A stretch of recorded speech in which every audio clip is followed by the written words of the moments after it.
In Europe, you've been able to get a RAV4 GR Sport for years, and this is the first one in North America, and here it counts. In the US, it rolls on standard summer performance tires on a plug-in hybrid crossover. Toyota also signed off on dedicated dampers, stiffer springs, a wider track, 15mm lower ride height, and a steering map that only wakes up in sport mode. That's a chassis brief for a car most owners will point at Costco. So this episode is one question: what survives when you bolt on real GR hardware onto a heavy 4-cylinder plug-in hybrid?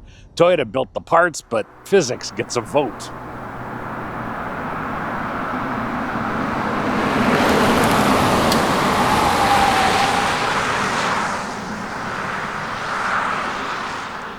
.324 net combined horsepower is 88 horsepower more than the regular RAV4 hybrid, and almost all of it shows up the moment the motors decide that you're serious. The 2.5-liter 4-cylinder plays backup, which is why that shove is instantaneous. From a stop or a slow roll, this is the quickest RAV4 that Toyota has ever made. When you're behind the wheel, the surprise is how little mass seems to get involved, because let's not kid ourselves, 4,400 pounds is a lot. Yes, you notice it in the corners, but that's a story for later. But in a straight line, the electric motors erase all of that mass. From my perspective, it's quick enough to earn the GR badge, which is something I never expected to say about a RAV4. On the other hand, for this GR, Toyota left the engine alone, which tells you where their priorities are. It's the same 2.5-liter 4-cylinder Atkinson-cycle engine, and it's tuned to sip fuel rather than sing. It hides behind electric motors that are torque enough that it often doesn't even bother to clock in. Bury the throttle, and then, of course, the 4-cylinder wakes up with the same drone that you find in the regular hybrid RAV4. The GR badge implies a soundtrack.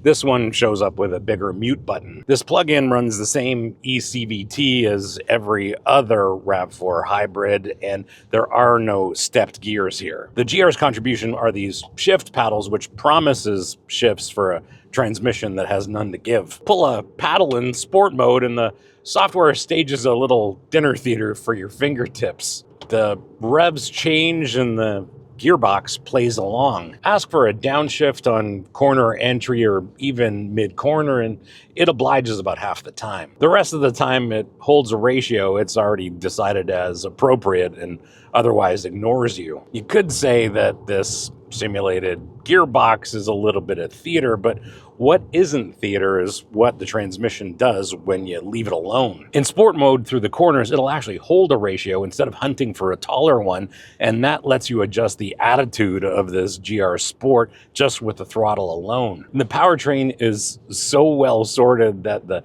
simulated shifts it occasionally doesn't want to give you never register as a complaint. The all-wheel drive system here is same as the regular hybrid, with an electric motor at the rear axle that's good for 91 pounds of torque. What that means is there's no prop shaft, no transfer case, no other hardware taxing your fuel economy on your regular commute. What's changed is what sits at all four corners. In the US, this ships standard on a summer performance tire. Sidebar, in Canada, it appears that the all-season is the only tire available. To be clear, this one's fitted with the all-season tire, which colors everything I have to say about grip, because I haven't had the chance to try the performance tire. Putting power down on corner exit is drama-free, and the rear squares up because that electric motor's torque delivery is instantaneous. And because that rear axle is powered by an electric motor, none of it costs you anything on your drive home. It also has a trail mode and hill descent control, which are carryovers from the other RAV4s that are actually meant to leave the pavement. So you can set it up to crawl down a steep, rutted grade on summer performance tires on a RAV4 that sits 15 millimeters lower. Toyota kept the buttons, but physics, my friends, is holding on to the receipts. Subscribers get notified when the next episode drops on this channel. Everybody else leaves it to the algorithm. If you want to find out when our next episode hits YouTube, well, that's what the subscribe button does.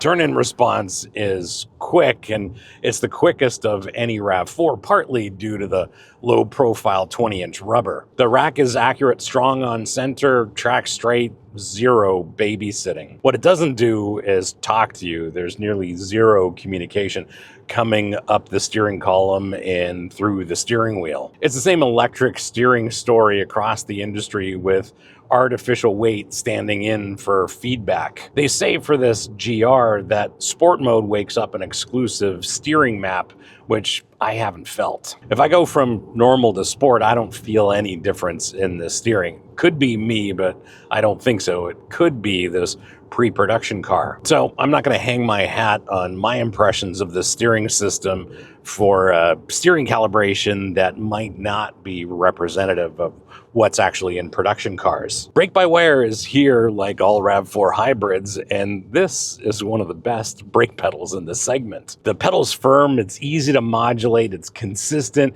and there's never any clumsy handoff between friction brakes and regenerative braking. For the GR Sport, mechanically, nothing's changed in the braking system, and I ran a number of full ABS stops, and this stops confidently and safely like you'd expect from any Toyota. Toyota Gazoo Racing builds cars that win Le Mans overall, and they also had a hand in this. Somewhere in Japan, there's an engineer who spent Sunday engineering an endurance racing prototype, and then Monday engineering the dampers on a crossover for the school run. Same business card. That's cool. Where Toyota spent the money on this GR Sport is really all in the chassis. We know it sits a little lower, it rides on different springs and different dampers, but there's a couple of other things going on here. The track's wider, there's a reinforced crossmember at the rear, and these wheels are lighter than the XSEs. So what reaches the apex when the corners get interesting? Well, thankfully enough,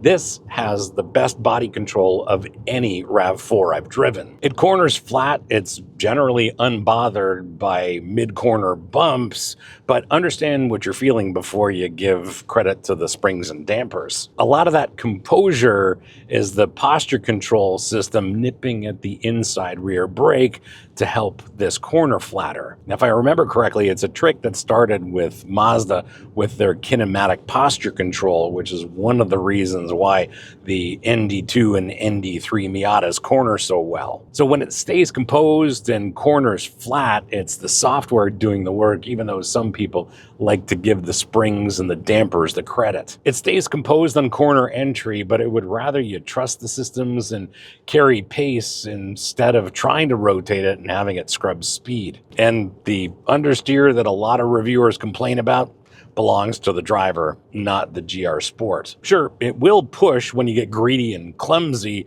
asking that front end for grip that it never had. With smooth inputs, it stays honest, and I drove it hard and I never tripped into the stability systems. It's the firmest RAV4 in the entire range, full stop, but it's not punishing. On Toronto's typical nasty road surfaces, the ride never crosses into harsh. And I enjoy the way it rides. It's firm and it's completely honest about what it is. There is one caveat, and that's what I mentioned earlier. This one's fitted with the all-season tire, which seems to be engineered more for compliance than performance. While I haven't driven it, my guess is that the summer performance tire has a little less compliance in the sidewall. Some GR Sport owners have called the ride harsh, and they may not be wrong if they're rolling on those performance tires. If you want the look and the stance without the harsh edge, well, these all-season tires in the US are a no-cost option. On a day-to-day basis, they're easy to live with, but they're eager to rat you out as you approach the limit. Lean on the tire, build some moderate lateral load, and they wail like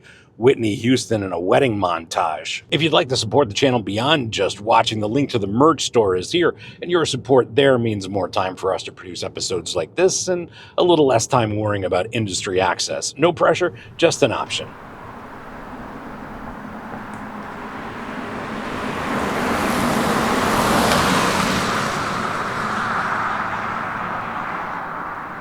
The fundamental and excellent seating position of the RAV4 hasn't changed for this GR Sport. So you get great visibility and a great sense of where all four corners are. And that's exactly what RAV4 buyers want, and it was the right thing to do to leave that alone. These seats, however, are all GR, and they get the GR treatment. There's micro suede inserts, soft text on the outside, and of course we have the GR logo embroidered into the headrests. They're lovely to sit in, they're comfortable, they're nicely upholstered, and it's the kind of seat you'd be happy to spend 3 hours in, which I did. Now, my impressions of this seat might differ from consensus. This corners extremely well. There's not quite enough bolstering in these seats to support you for the kind of cornering that this GR Sport is capable of. When I'm enjoying this in the corners and I load up some serious lateral G's, my torso is just not supported with the bolsters. And for me, in those situations, it feels like my torso has to move around before it finally gets to some bolster support. To be fair, this is a GR Sport, not a GR, and the hardcore GR seats do exist, but they exist in the GR Supra, the GR86, and the GR Corolla. And don't misunderstand, these are fantastic seats, but what I'm talking about is the kind of support you need out of a seat to drive a RAV4 like this at its limits, which it's capable of doing. For this car's mission, these seats are easy living with a moderate helping of sporting flavor. The fundamental ergonomics are spot on, and Toyota has given you physical buttons for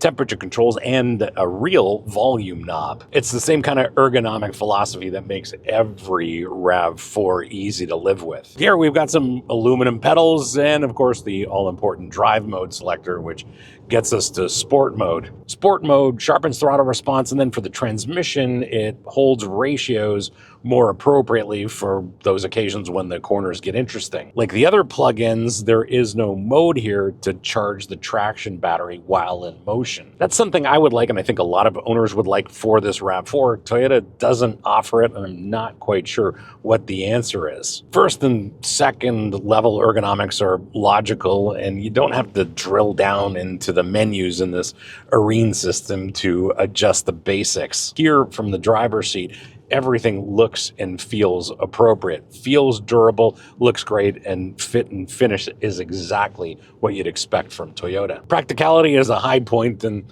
the RAV4 is basically a big box on wheels, so there's an incredible amount of interior volume. Whether you're seated here in the front row, in the second row, or needing to carry some cargo under the hatch, the amount of interior spaciousness meets or exceeds your expectations for a RAV4. And even though this is the plug-in and there's a big battery here, the one thing Toyota did not sacrifice is a spare tire. There is a spare tire on board. The one thing they did sacrifice for this GR Sport is the 1500 watt power outlet you get in the back of the Woodland or the XSE plug-in. So you can haul your family around, you can change a flat at the roadside, but you can't power a cooler at the campsite. Regardless, day-to-day competence remains intact, which is exactly what you expect of a RAV4. If this episode gave you more information than a brochure or a press release, hit like. It tells YouTube to share this with more people like you interested in an episode like this.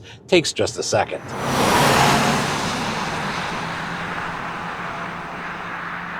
That's what the RAV4 GR Sport told me after a week behind the wheel. Owners have only had these for a few months, so the pool is shallow and early adopter heavy, so don't take anything here as gospel just yet. Let's start with what reviews never catch, because press cars don't tow anything except opinions. Every 2026 RAV4 lists a tow rating except this one. The GR Sports is blank, and Toyota reportedly won't recommend towing with it. Buyers who wanted the strongest RAV4 for a small trailer have canceled orders and moved to the XSE. The forums speculate why that number is missing, some of it rational, some of it not. Then there's the pushback on the entire premise of a more sporting RAV4. People who test drove it came away calling the suspension stiff rather than sporty, and the GR package mostly a badge and body kit. That definitely runs contrary to my assessment. And when we're talking about this price point, owners love keeping a list of what the XSE gets and what this one drops. No heads-up display, no ventilated seats, and a front passenger seat you adjust by hand past $50,000. Apparently, that last one is where some people put put their wallet away. But reframe the whole complaint for a second. In Toyota's own hierarchy, the XSE seems to be the flagship, the trim that gets the tech and the toys. The GR Sport is the chassis and styling special that happens to sticker the highest. So the money buys you the best driving RAV4 and Toyota's second best equipment list at the same time, on purpose. Sit with that before you sign. Arene, Toyota's new infotainment software, is a bit of a first-year wild card. Some owners report CarPlay dropping, screens freezing at startup, one owner calling 2026 buyers unpaid beta testers. A long press of the power knob reboots it, so call it growing pains, not a broken car. But for my many hours behind the wheel of this one, Arene worked flawlessly for me. Now, on another subject, owners have one sincere note. These GR Sport seats draw near universal praise for their serious bolstering and long-haul support. They say the best Toyota has put in a RAV4. Whatever the suspension argument is, nobody complains about the seats. Now, if you own one of these or have some quality seat time behind the wheel of one of these, let me know in the comments what I got right and what I got wrong, because real-world owner experiences are much more valuable than anything I can learn in a week-long press loan, and I always read those comments.